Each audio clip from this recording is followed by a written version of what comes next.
Hello everyone, I appreciate you looking in again for this month's edition of Who Is This, where we take a look at one of our members, either an ABC or someone in the construction industry here in Memphis. Today we're talking with Pat Siano, one of the principals at Insight Risk Management. Pat, appreciate you taking the time to be with me today and talk to the folks. Rick, thank you for inviting me. Look forward to it. Just want to casually get to know you, a little bit about your business and a little bit about you personally. Okay. Spend a few minutes here. First of all, just here at Insight Risk Management, what is it you do? Sure. So we are an independent insurance agency. We work with business owners, primarily in the construction industry, but across all industry lines. Help them with their property and casualty insurance, so workers' compensation, business auto, general liability, etc., as well as their employee benefits, which are very important in today's world to make sure that you can attract and retain employees in a very tight labor market.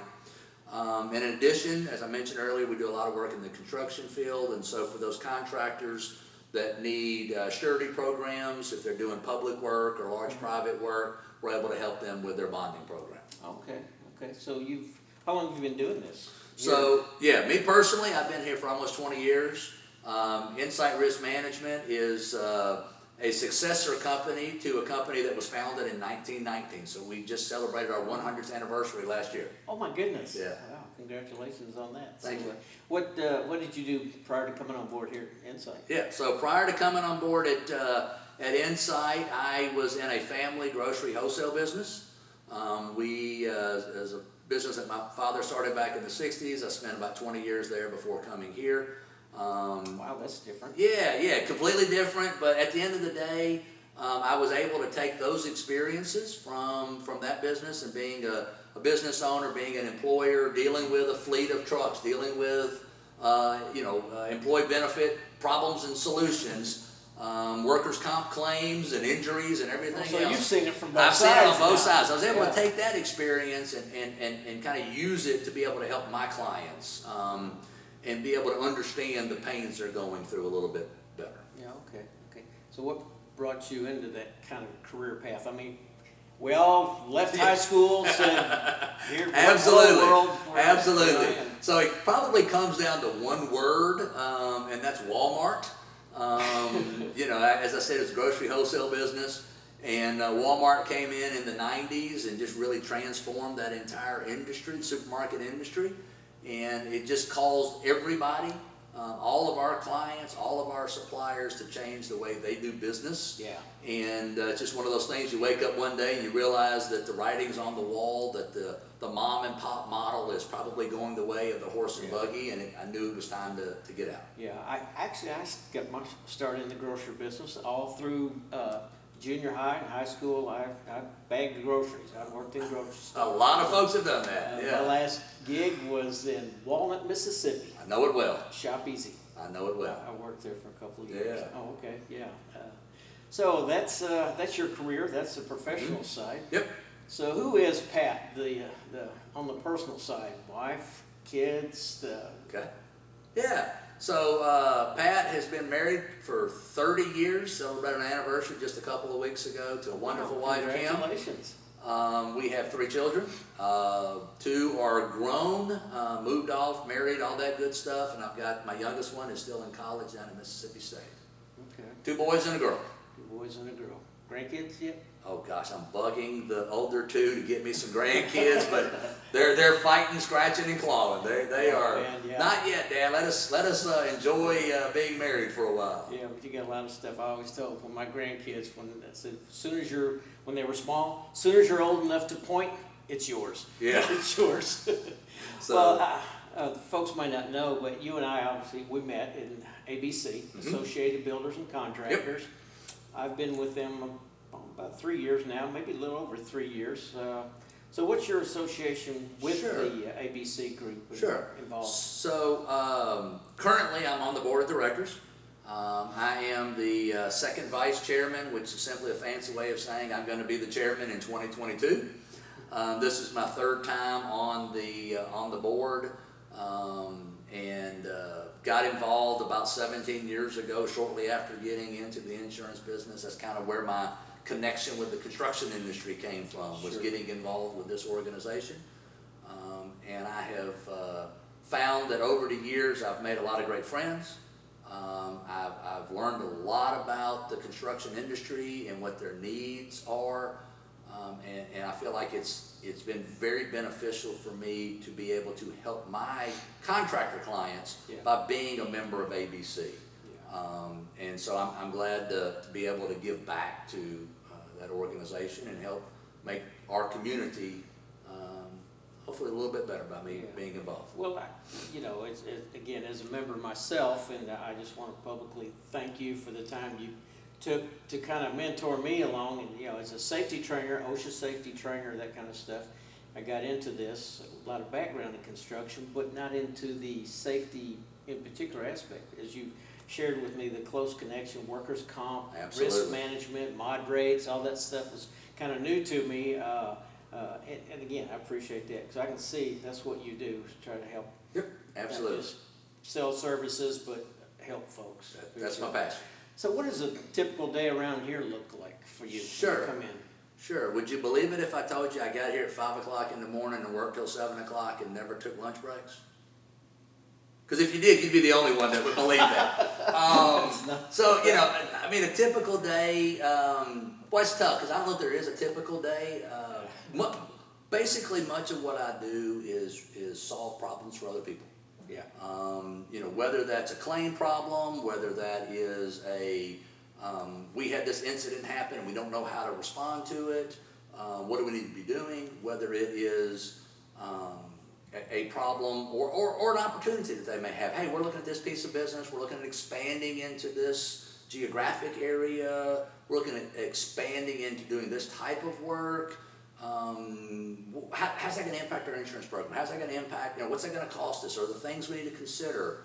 And so much of my day is just simply spent helping clients deal with problems and opportunities that lie before them. Obviously, a big part of the day is also spent trying to find those new clients that are out there. We all have to do that. And I do a lot of that through word of mouth, through networking, through organizations like ABC, just trying to meet the folks that are helping to build this community so that I can help them in that I endeavor. appreciate it. There's a lot more to it than I realized. Yeah. There really is in risk management stuff. So many different angles. And what I've found is they're out there, they're building widgets, they're building buildings, they're taking care of business, and having their back is huge. Yeah. Important. Okay, so what about the weekend? Now, is there such thing as a typical weekend? So weekends are a little more typical. I would say that if we're talking about April through September, a typical weekend, and almost every single one of them is going to be spent at the lake out at Pickwick. My wife and I, you can find us there. I mean, everybody knows that's where we are. So we're lake folks, and we'll be, pretty much Friday through Sunday during the summertime, hang out at the lake. This time of year, it's college football. In years past, it was Saturdays were spent at a stadium, whether it was at the Liberty Bowl or Davis Wade down in Starkville. Not so much this fall because of some situations, the conditions on the ground, but it's spent at home watching football. Yeah, good. I just recently, probably 3 or 4 weeks ago, we were at Land Between the Lakes. Yep. For 4 or 5 days. Speaking of, you said the football has been impacted, obviously, by the coronavirus, Yep. COVID situation. How's that affected your business? You mentioned your personal life Yeah. with the ball games and stuff. Yeah, great question. So kind of like everybody else back in March when all this was coming to light and it was all new, we weren't real sure how it was going to affect our business.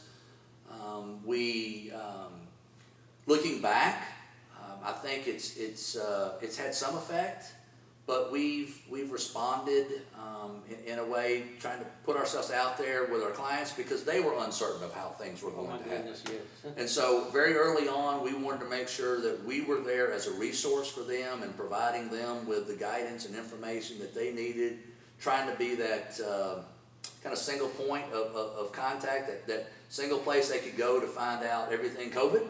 at least from a business perspective. Sure. We were never giving medical advice, but from a business perspective. Yeah. And so, we set that up. We're very blessed. Almost every one of our clients made it through. Many of them are still having great years. Many of them had some struggles, but have gotten back to where they were pre-COVID. Glad to say, we never had to lay anybody off during this time.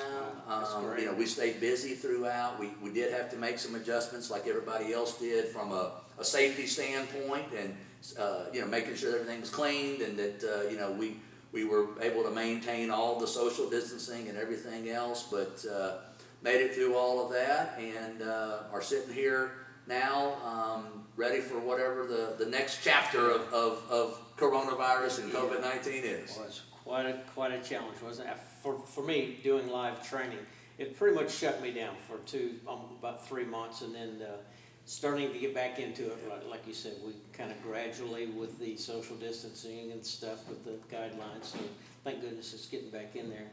I will say that if I never have to attend another Zoom meeting, that'll be okay with me. I'm ready to get back to person to person. Had one this morning, and the lady, bless her heart, she had her hands all in there waving. Yeah. You're waving into my face, but so we couldn't avoid the corona. It just kind of hit us. But what about other risks? I guess people talk about risk. It'd be great if we could eliminate it, avert all the risk whatsoever, or once we have risk, we manage it somehow. Is Sure. there really a such thing as a difference between a complete risk aversion versus risk management? Absolutely. That's a great question. So, the simplest way to avoid risk in business is to never open a business, okay? But that's not practical. No. And so, once you've decided to take the biggest risk of all, which was to go into business for yourself, then the question becomes, how do I manage the risks that are going to come about? And I have that come up all the time with clients, and what we try to help them with is to understand the risks that you can avoid completely versus the risks that are inherent in being in business, inherent in having employees, inherent in operating a fleet of vehicles, and then managing those to the best of your ability, and then making sure that you have the proper insurance protection in place for when those things go wrong that you simply can't control, those things that happen that we call accidents. And so, risk aversion, it sounds great in theory, but it's very hard to grow your business if you are completely averse to risk. There are going to be some things you just have to put yourself out there to do, and risk management comes in. All right, I've got to do it. What's the safest way to do it? What's the best way to do it, and avoid unnecessary risk? And so we spend a lot of time working with our clients to help them understand how they can still be aggressive in their business, how they can still take on projects, how they can still put people behind the wheel of a car, how they can still operate equipment, but do it in a safer manner, maybe and hopefully more so than their competition. That's very good. As I'm listening to you respond to that question, which is great, as a small business owner myself, growing and fairly new, I'm kind of soaking that in and say, okay, cool, I'm thinking of some things here. Okay, as we wrap this interview up, let's kind of shift more back into the personal side. Okay. Let's just play a what if. All right. Let's say you had, say, a whole week. We're going to avert all your risk. I'm going to Okay. give you the week off. Right. I'm going to take care of all of your responsibilities. All right. You, I like it. even the payroll, the cost. You've got a week to do anything you wanted to do, and try. And I know you love your wife. You just celebrated 30 years and everything. But as much as possible, this is all about you.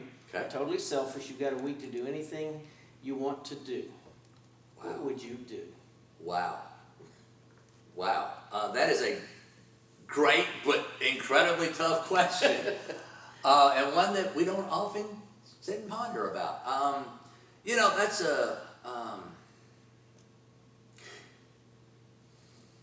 that is a great question, because I've been married 30 years. I don't know if I've ever had a week with no kids, no wife, just by myself. I tell you, one of my dreams, and I mentioned earlier, this time of year in the fall, I love college football. I love going to see college football games. That's pretty much where you can find me every Saturday.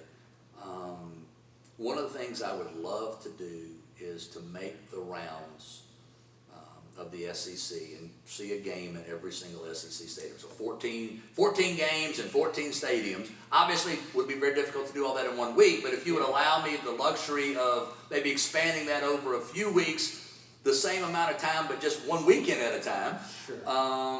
We're dreaming, go ahead. That's probably what I would love to do. That would be that's how I'd want to spend my time. I would invite my wife, and she might go to the first couple. I think after that she'd go, okay, I've seen enough. You go by yourself the rest of the time. So I think about 2 of the weeks I'd be with her, and then the next 12 games I would be on my own. Oh, that's great. That's great. Yeah. Sounds good. Well, Pat, I really appreciate again you taking the time to meet with me here. I hope the folks that watch this will get to know you a little bit better and know a little bit more about your business. I know you are a man that has a heart to serve others, and you do it through your business and your personal life as well. And thank you very much. Appreciate you taking the time. Rick, thank you. All right. All right.